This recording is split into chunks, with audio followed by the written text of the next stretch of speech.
Miani moi polaba ada deklai nangnu Miani moi polaba ada deklai nangnu Mkaklaya tangpi hale musrom buk mo de romano Mkaklaya tangpi hale kuchi baselang mano Nung cricket tung mai ya aini mkale ya loy Nung cricket chamai ya aini mkale De guru chaye po mo nirilana no De guru chaye po sole malanai De guru chaye po mo nirilana no De guru chaye po sole malanai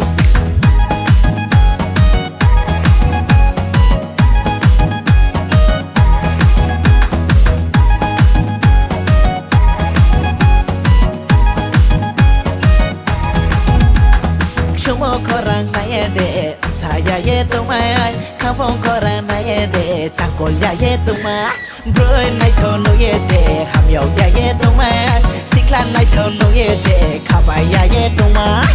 Mkaklaya tangpi hale musrom buk mo de romano Mkaklaya tangpi hale kuchi baselang mano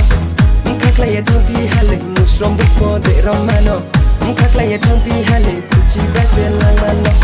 Nung cricket tung mai ya aini mkale ya loy Nung cricket chamai ya aini mkale De guru chaye po mo nirilana no De guru chaye po sole malanai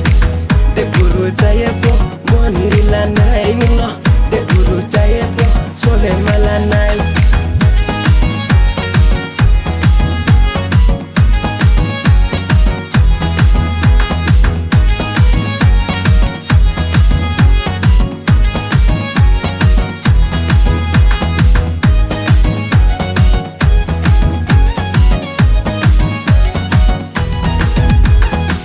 Thali yasan tala song, kolpa tuk ma song, yasko yakalai, tong ma sakalai.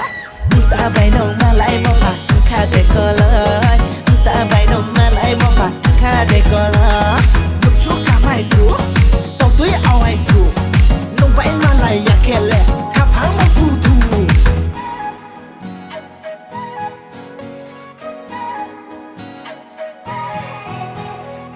Miani moi polaba ada deklai nangnu Miani moi polaba ada deklai nangnu Mkaklaya tangpi hale musrom buk mo de romano Mkaklaya tangpi hale kuchi baselang mano Nung cricket tung mai ya aini mkale ya loy Nung cricket chamai ya aini mkale De guru chaye po mo nirilana